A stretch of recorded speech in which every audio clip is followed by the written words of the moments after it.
വിവാദങ്ങൾ നിറഞ്ഞുനിന്ന ആവേശ പ്രചാരണത്തിനൊടുവിൽ പാലക്കാട് പോളിംഗ് ബൂത്തിലെത്താൻ ഇനി ഏതാനും മണിക്കൂറുകൾ മാത്രം.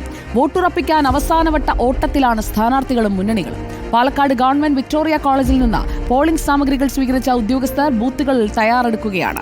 മണ്ഡലത്തിൽ 184 ബൂത്തുകളുണ്ട്. ഇതിൽ 7 ബൂത്തുകൾ പ്രശ്നബാധിതമെന്ന് കണ്ടെത്തിയിട്ടുണ്ട്. ആർ റോഷിപാൽ ചേരുന്നു പാലക്കാട്ട് നിന്ന്.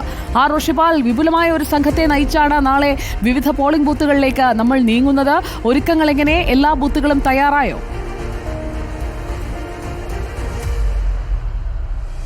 സുജയ, ഇന്ന് രാവിലെ മുതൽ തന്നെ വിക്ടോറിയ കോളേജിൽ വെച്ച് ജില്ലാ കളക്ടറുടെ നേതൃത്വത്തിൽ ഒപ്പം തെരഞ്ഞെടുപ്പ് ചുമതലയുള്ള ഡെപ്യൂട്ടി കളക്ടർ ഉൾപ്പെടെയുള്ള ഉദ്യോഗസ്ഥന്മാർ ഈ വോട്ടിംഗ് ആവശ്യമായ സാമഗ്രികൾ എല്ലാം അത് പോളിംഗ് മെഷീൻ ഉൾപ്പെടെ എല്ലാം വിതരണം ചെയ്തു. എല്ലാം പോളിംഗ് ബൂത്തുകളിലെത്തി. അവിടെ തയ്യാറെടുപ്പുകൾ പൂർത്തിയായി. രാവിലെ തന്നെ മോക്ക് പോളിംഗ് 6 മണിക്ക് തുടങ്ങും. പിന്നാലെ തന്നെ 7 മണിയോടെ പോളിംഗ് ആരംഭിച്ച് മുന്നോട്ട് പോകും.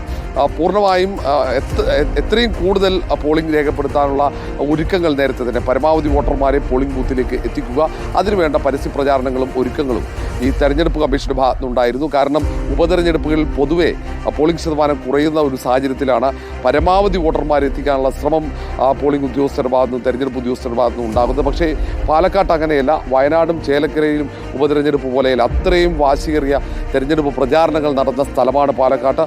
ഇഞ്ചോടിഞ്ച് പോരാട്ടമാണ്. കഴിഞ്ഞ തെരഞ്ഞെടുപ്പ് പോലെയല്ല, ഈ തവണ ത്രികോണ മത്സരം നടക്കുന്നു എന്ന പ്രത്യേകത കൂടെ പാലക്കാട്ടുണ്ട്. അതുകൊണ്ട് എല്ലാ രാഷ്ട്രീയ പാർട്ടികളും പരമാവധി വോട്ടർമാരെ പോളിംഗ് സ്റ്റേഷനിലേക്ക് എത്തിക്കാനുള്ള ശ്രമം അവർ നടത്തും എന്ന കാര്യത്തിൽ ഒരു സംശയവുമില്ല. പ്രശ്നബാധിത ബൂത്തുകളുണ്ട്, ഒപ്പം തന്നെ സംഘർഷ സാധ്യതയുള്ള ബൂത്തുകളുണ്ട്. എല്ലായിടത്തേക്കും പോലീസിനെയും വിന്യസിച്ചിട്ടുണ്ട്.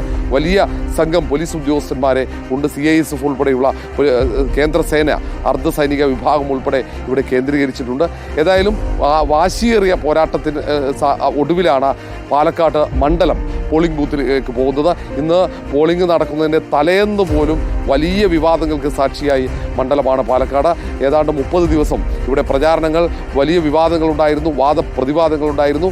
ഈ 3 ഇടങ്ങളിൽ ഉപതെരഞ്ഞെടുപ്പ് നടക്കുമ്പോൾ അതിൽ ഏറ്റവും വാശിയേറിയ പ്രചാരണവും മത്സരവും നടക്കുന്ന മണ്ഡലം എന്ന പ്രത്യേകത കൂടി പാലക്കാടുണ്ട്. അതുകൊണ്ട് തന്നെ നാളത്തെ ഈ വോട്ടെടുപ്പ് വലിയ വാശിയേറിയ പോരാട്ടമാണ്. ഓരോ രാഷ്ട്രീയ പാർട്ടികൾക്കും അവർക്ക് അഭിമാന പോരാട്ടമാണ്. പ്രത്യേകിച്ച് 3 മുന്നണികൾക്കും അഭിമാന പോരാട്ടമാണ് നാളത്തെ തെരഞ്ഞെടുപ്പ്. ആർ റോഷിപാലാണ് വിവരങ്ങളുമായി പാലക്കാട്ട് നിന്ന് നമുക്കൊപ്പം ചേർന്നത്. നിശബ്ദ